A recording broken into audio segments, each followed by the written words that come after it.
oppressors rule with all our will and might forevermore. And help us to resist oppressors rule with all our will and might forevermore.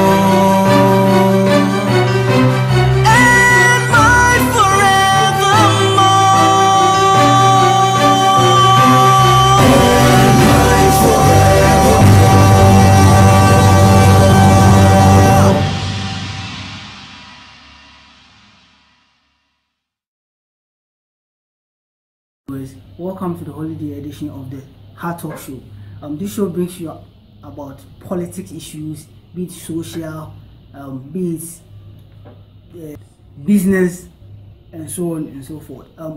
Today happens to be a great day because it's 21st of September, being observed by all Ghanaians as a public holiday. Now, today we have a gentleman on the show who is going to tell us a lot about Nkrumah and what has been happening over the years, because he has actually followed the issues for quite some time now. I'll allow him to introduce himself. Thank you very much, Stephen, and thank you for hosting me. And let me say greetings to your viewers. I am Prosper Ajiche, and currently Ghana's Youth Ambassador of the Commonwealth Youth Council, and then Chief Executive Officer of Institute of Mentorship and Leadership Training, and a former NOCS President. I think that basically that is what I will say in terms of introducing myself. Yeah, that's you're doing very good in your portfolio, right? So today has been the public holiday. As you say, it's been proposed by the president, and it used to be the Nkrumah holiday, all right. But today, the president is actually proposing a legislation to Parliament. So we want to really talk about Nkrumah a bit, and then we can continue from that. Can you tell us a bit about what you know about Nkrumah and what you learned about him? If you can highlight something like that. Yes, I think that Dr. Kwame Nkrumah, as we know, happens to be the greatest African of the millennium, and as was nominated by the BBC and actually went through voting for him to actually attain that particular position. And the first president of the Republic of Ghana, and of course, arguably, we all know that he's actually the founding father of Ghana. Just like any other country where we have a lot of people who actually struggle and fought for the country, but at a point in time, someone actually, showed up to say enough is enough. We need it now, and that was what Dr. Kwame Nkrumah did. Born on the 21st of September 1909, in the Western region. Yes, and I think that he had his education in Achimota School. We know that he actually founded Ghana National College, and then he also had his part of his education in the US, Liverpool. Yes, and also in Pennsylvania, and came back to Ghana to become the secretary of UGCC. And I must put on record that UGCC was not a political party; it was a movement. It was a movement. The first political party to be found in Ghana was the CPP. Yes, was the CPP, which was founded in 1949. So UGCC was actually not a political party; it was a movement. Yes. So basically, I think that that was the early days when it comes to the political history of Ghana. And we know that Dr. Kwame Nkrumah won an election in 1951 as the candidate of CPP, and also 1953. And then 1956, before we attained independence, and he actually beat those who were actually the members of the UP, then beat Buzia, convincingly to be elected as the first Prime Minister of Ghana, and then subsequently became the President of the Republic of Ghana. And that was in 1957, and then by 1960 we attained independence. Republican status. Yeah, Republican status. That's in 1960. So in 1957 we obtained independence. In 1960 we attained Republican status, and then he became the president and the commander-in-chief of the Ghana Armed Forces. All right.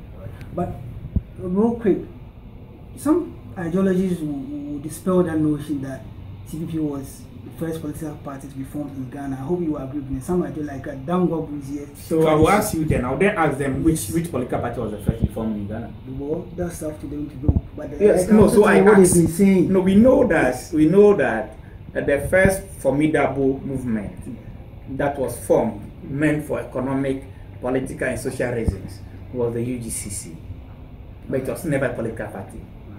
It was after CPP was found that later they metamorphosed into UP, and it was UP that was the second political party in Ghana. CPP was the first. So anybody who, I don't think anybody will try to argue over this, unless of course they are trying to tell us that their emotion was to form a political party. But we know that UGCC was not a political party. Well, as you already said, like I also say, some people also disagree with you on that. But real quick, let's fast forward. What do you think are some of the ideologies and the visions of Dr. Kwame Nkrumah, as being stated out there? What do you think some of the visions and ideologies? I think that Dr. Kwame Nkrumah had one vision which was fused into two. His basic vision was to make sure that Africans were in charge of the governance, as in they became people who can take their own political decisions, economic decisions, social decisions, and whichever one that you want to talk of. And of course, he knew that there must always be a starting point, and it started from Ghana. So his first effort was to make sure that Ghanaians became independent, or Ghana as a country actually attain independent, so that they can govern themselves, take their own decisions. And he believes that it was better for Africans to actually, die ruling themselves than being in the hands of other people who made them like slaves. So he put that idea before everyone. Especially the younger people as at that time, and they accepted it, embraced it. And that was one of the reasons why Dr. Kwame Nkrumah actually had difficulties with the UGCC, because they wanted to have self-government within the shortest possible time.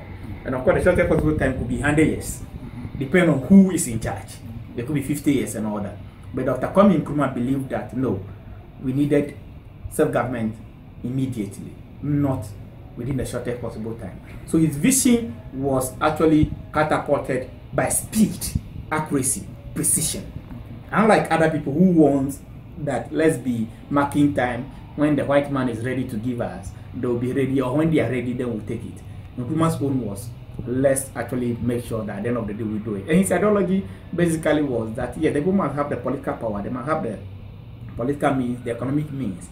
That is, they must be in charge of who attains which job, who is employed at where, who must determine the remuneration, as in how much anybody should be paid and all that. And he believes that, yes, everybody was equal, and for that matter, there's the need for us to practice a socialism where the government owns chunk of the properties of the state and then distributes evenly among the people. So these were basically his vision and that of his ideology. Some political activists, of course, the same Dankwa tradition have been saying that when you look at South Africa, okay, look at Nelson Mandela, look at the struggles that he went through, but after he came out of prison, he wasn't able to actually take out all or sack all the whites in that particular country. He actually retained them, and then the development went on for some time, and the country was very developed. Unlike Ghana, where Nkrumah said he wants self-government now, and then the UGCC also wants self-government in the nearest future. Don't you think that if we hadn't actually gained our independence as at now, this country would be far developed than as we are in now at the moment? Well, I can't conjecture, and I can't actually draw a conclusion that Ghana would have been better in terms of our development if our colonial masters were ceased to be in this country.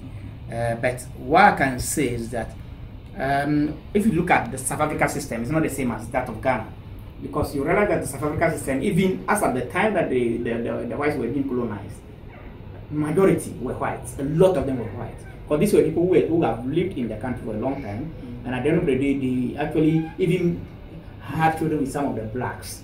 So there are people who are in South Africa, but they were born in South Africa, born by blacks. So they are South Africans. If we are going by our system of naturalization, our system of being a member of our country or be a citizen by birth, that is one. Two, if we look at the time, there is a time difference. As in, when you look at the history, Ghana's independence was attained in 1957. South Africa was just in the 1990s. You know that, right? Yes, I know. Yes. So when you compare that, you realize that there was a vast time difference. Do not also forget that Ghana was the first sub-Saharan Africa country to attain independence. And indeed, I am yet to read anywhere that Ghana actually sacked the whites. Do you get it? Yes, I know. Yes. I mean, yes, it was not, nobody sacked anyone, but we have attained independence. So at first you used to have the political means. You used to have the political means. You used to have the social means. You used to have the educational means. But now that part belongs to us. I think that ideally, if you were and you were the colonial master, you know, but we don't have any power any longer. So you pack your bags and packages and go back home. I think that also happened. But I do not believe that Ghana would have been better if we're still being colonized for a longer time. Okay, so you just hold on there. On the same issue, so what do you think of some of the school of thought that says that Nkrumah wasn't the founder of the Republic of Ghana? Well, I don't actually accept that.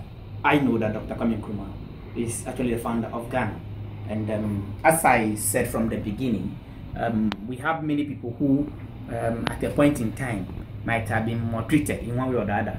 It's just like saying that from the very first day the white man arrived in Ghana, and then they wanted to get settled in certain community, they'll go to the chief. The chief will be like, okay, I want to give you a land to settle here. But maybe the chief might have even asked them, what is the assurance that you are not going to maltreat my people?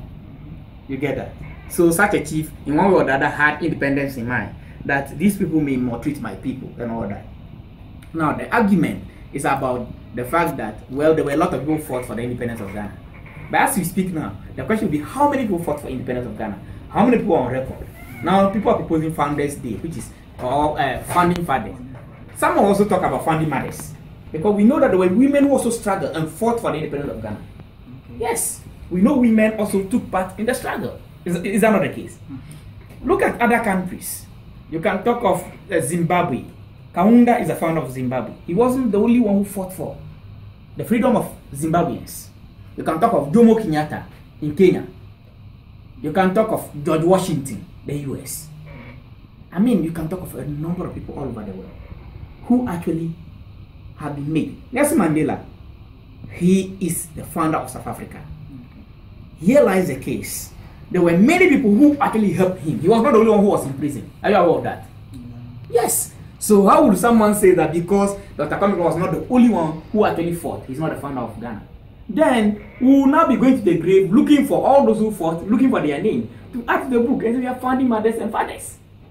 You get the difference here? So I believe that, I mean, those raising that argument, historically, politically, and socially, I don't think that they have. And socially, I don't think that they have any point. It's a non-starter. But being Ghana's youth ambassador to the Commonwealth Youth Council, do you think Nkrumah's vision is still relevant in the development of our country? If I may ask. I believe that is very, very, very relevant. Of course, things change and times change. And the only difference between what happened then and what happened now is the number of years that we have actually accumulated, and the democracy and the advancements of our democracy. But even as at that time, we know that democracy was not a permanent thing in the world. But when it comes to the vision of Dr. Kwame Nkrumah was to make sure that we own our economic rights, was to make sure that we are liberated, was to make sure at the end of the day he inspires confidence in the people so that they will be able to take their own destiny into their own hands. You can't tell me that that vision today is not relevant. It's very relevant. His vision was to make sure he helped other African countries to attain independence. So no matter the situation, that vision of the search for Dr. Kwame Nkrumah is very relevant today than even it was before. All right. Well, that's the question for the viewers to decide, because I'm just a host of this Hard Talk show. Now, to our very next question, do you think his vision actually inspired you as an as an African?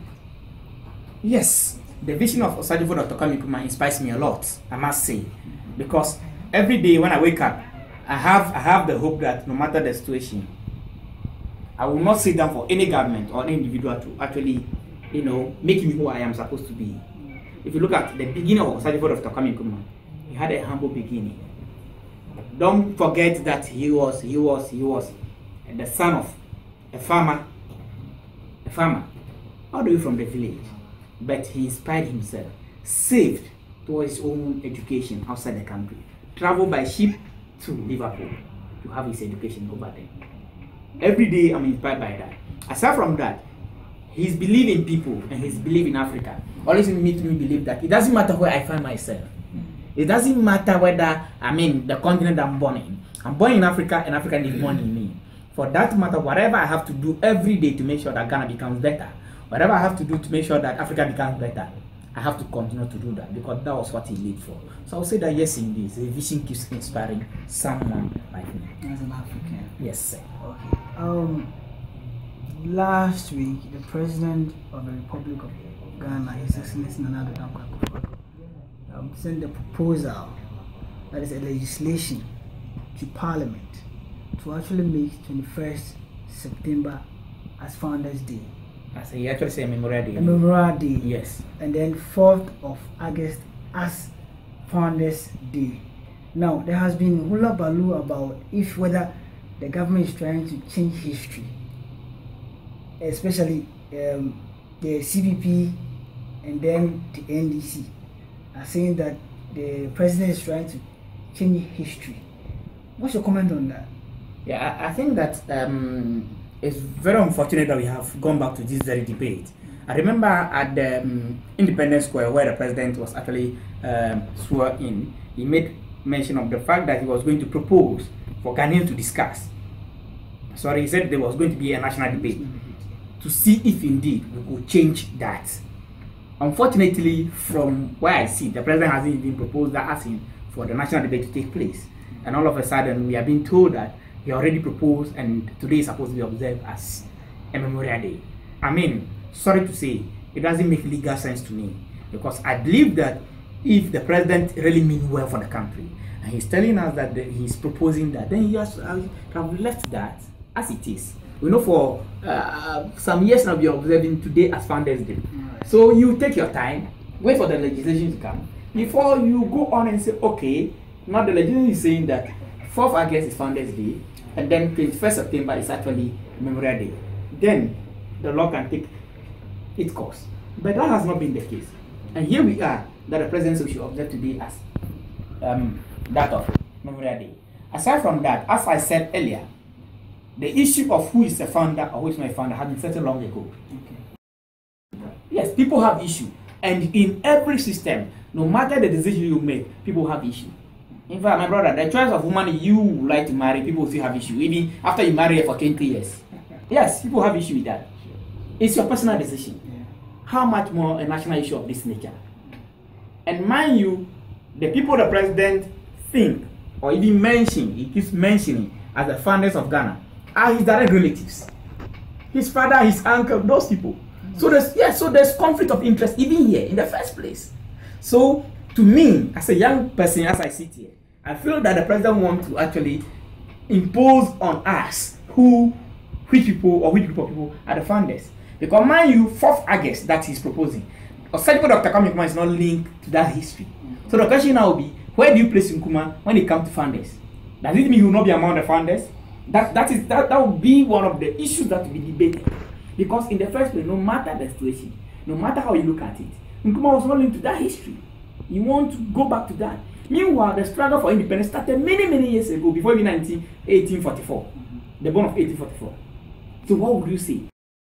As I said, we cannot go back to the grave and dig everyone and write them on paper and say that these are the founders of Ghana. We cannot do that. Osagyefo Dr. Kwame Nkrumah is the founder of the modern day Ghana. And there's nothing that can change that. And let me tell you something. No matter what will happen, I believe that this debate will continue for many years. But at any point in time, Osagyefo Dr. Kwame Nkrumah will remain the founder of Ghana. That's a strong word. Well, Mr. DJ, one thing I want to find out from you, being an African and you believe strongly in Nkrumah's vision. Okay. When do you think this debate is going to end? Because if there's a change of government, this debate still comes on. People will debate, and then go to sleep. When there's a change of government, it comes back again. When do you think this thing is going to end? I believe that we need to have one particular vision. I don't think it's about just having one particular vision. Basically, because leaders' vision, the vision of the leaders actually varies. So yours may be different from mine. I think that the debate will actually end the very day our leaders begin to think about Ghana. The very day they begin to think about Ghana rather than families, rather than friends, rather than loved ones. When they place Ghana first, because that was what Nkrumah did. I want to say that Nkrumah is like modern day Jesus Christ.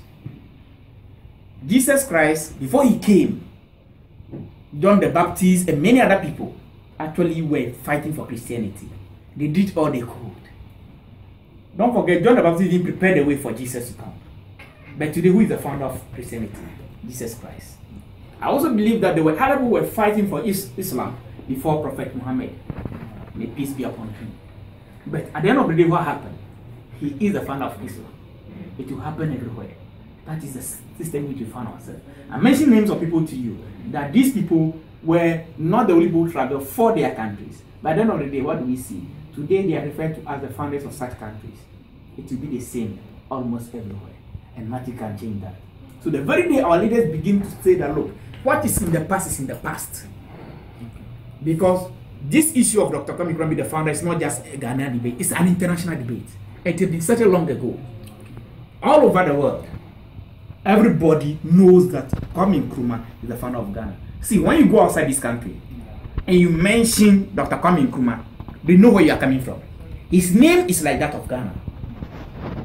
Yes, I go to places, I speak, they're like, oh, okay, Ghana, Dr. Kwame Nkrumah, that kind of. Because this is the history. People already know it. I was telling someone today that, look, me, I didn't read about Dr. Kwame Nkrumah from any book.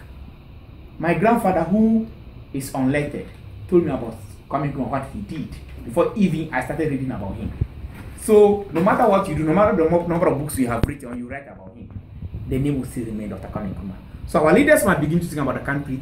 What do we do to take our country to the next level? Rather than what do we do to change the past? All right.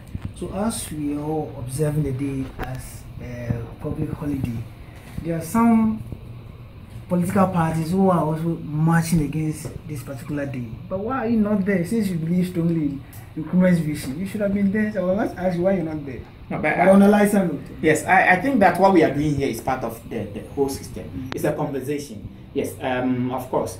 I wouldn't mind actually marching against the leaders' vision. The vision of the leaders actually varies. So yours may be different from mine. I think that the debate will actually end the very day our leaders begin to think about Ghana. The very day they begin to think about Ghana rather than families, rather than friends, rather than loved ones. When they place Ghana first, because that was what Nkrumah did. I want to say that Nkrumah is like modern day Jesus Christ. Jesus Christ, before he came, John the Baptist and many other people actually were fighting for Christianity. They did all they could. Don't forget, John the Baptist didn't prepare the way for Jesus to come. But today, who is the founder of Christianity? Jesus Christ. I also believe that there were other people who were fighting for Islam before Prophet Muhammad. May peace be upon him. But at the end of the day, what happened? He is the founder of Islam. It will happen everywhere. That is the system which we found ourselves. I mentioned names of people to you, that these people were not the only people who traveled for their countries. By the end of the day, what do we see? Today, they are referred to as the founders of such countries. It will be the same almost everywhere. And nothing can change that. So the very day our leaders begin to say that, look, what is in the past is in the past. Because this issue of Dr. Kwame Nkrumah, the founder, is not just a Ghanaian debate, it's an international debate. It has been such a long ago. All over the world, everybody knows that Kwame Nkrumah is the founder of Ghana. See, when you go outside this country and you mention Dr. Kwame Nkrumah, they know where you are coming from. His name is like that of Ghana. Yes, I go to places, I speak, they're like, oh, okay, Ghana, Dr. Kwame Nkrumah, that kind of. Because this is the history. People already know it. I was telling someone today that, look, me, I didn't read about Osagyefo Dr. Kwame Nkrumah from any book. My grandfather, who is unlettered, told me about Kwame Nkrumah, what he did, before even I started reading about him. So, no matter what you do, no matter the number of books you have written or you write about him, the name will still remain Dr. Kwame Nkrumah. So our leaders must begin to think about the country. What do we do to take our country to the next level, rather than what do we do to change the past? Right. So okay, Mr. Diche, the president, His Excellency Nana Addo Dankwa Akufo-Addo, has been in power for 8 months. What's your assessment so far in terms of how he's running the country? Well, I think that in measuring him, we will have to use the same criteria that we use to measure other government. But aside from that, professionally, we must use indicators such as economic indicators, and then we'll look at the educational sector, we'll look at employment, and of course, youth development, which is very important. I think that so far, I think one thing that has been done, which I've heard a lot of people actually recommending, including myself, is the free senior high school thing. That I believe that, yes, is good for us, because I do not believe that anybody should be denied education.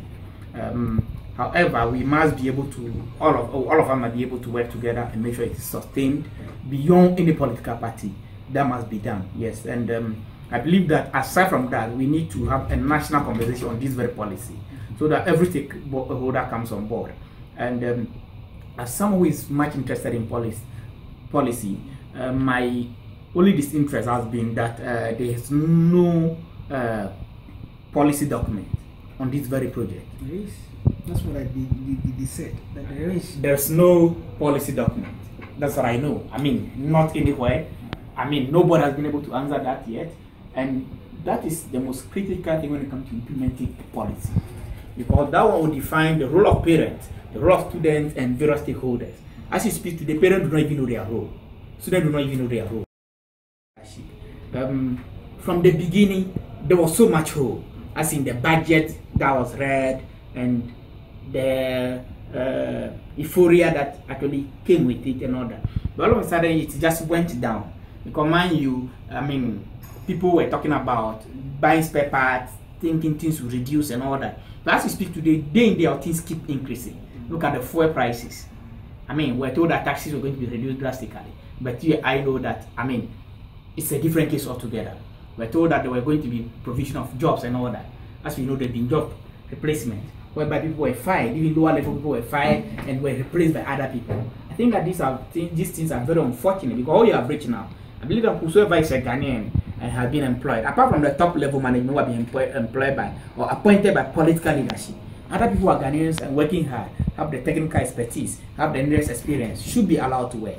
Apart from these things, I think that so far we have been stable and all that. And then there have been allegations of corruption. And of course, corruption, I keep saying, is purely perceptional. What people think is what they say. But aside from that, more often than not, as they say in every rumor there's some iota of truth in it. Aside from that, I believe that, well, we are not failing badly at all. Yes. So in other ways, you're actually commending the president so far. For the free senior high school, as I said, and yes, and for, as I said, the economic management, there's been a lot of issues. Even the dollar, the CD to dollar rate, I mean, other currencies have been, of late, there have been a lot of, fluctuations here and there and all that. And but I believe it's early days yet. So we should have confidence that things will turn out. But government communicators will tell you that when they came to power, they actually met a mess. A lot of mess that they actually correcting. Okay, so I think based on all that you said, government communicators also go against that. It has always been like that. And I don't. Yes, I do not have a problem with what they have met or have not met. The leadership is about solving problems. From all the places I've led, there were problems. But one thing about me is that I will never blame my past leaders. Because one thing is, before you enter into any office, before you lead at a particular place, you should be able to know of the challenges in that particular position before you go for it. I believe that the president, when he was making the promises, he knew there were challenges. He knew he was coming to make a mess. And people voted for solutions. They don't vote for re-echoing of challenges or problems. So for communicators who may be echoing challenges and problems and all that, I do not believe that that should be an excuse for non-performance. or underperformance. Because no matter the situation, if you are voted for, solutions, and the president must be able to deliver those solutions to the people. And I also think we should be fair. Looking at it's just 8 months. As I mentioned, that is 8 months, so there are better days ahead. And we should hope for that and work towards that. Yes, so I think we should also commend them for also doing something that I think is good. I've not disagreed with that. I actually commended them for some of the things that they are doing so far. So, yes, some of the things that they are doing. Okay, Mr. Deche, what's your last comment? My last comment is that every 21st September will remain a Founders Day, which is the day Dr. Kwame Nkrumah was actually born. Dr. Kwame Nkrumah is an institution on its own, and I don't believe any government, any individual, any political party can change that, no matter what. We know what happened in the past, even though we're not born. Where books were burned, his statues were brought down, even this thing he put on his father's grave was brought down and all that. But that has not changed anything to date. I don't believe whatever that is happening now can do that. Because one thing I believe is this: you can actually erase history from the books of history, but you can never and never erase it from the minds and the heart of those who truly know that that person deserves it. Thank you very much. Okay, Mr. Deche, thank you very much for honoring the invitation. You're welcome, sir. All right. So that has been our holiday edition of the Hard Talk Show. My name is Stephen Kuda. See you next time.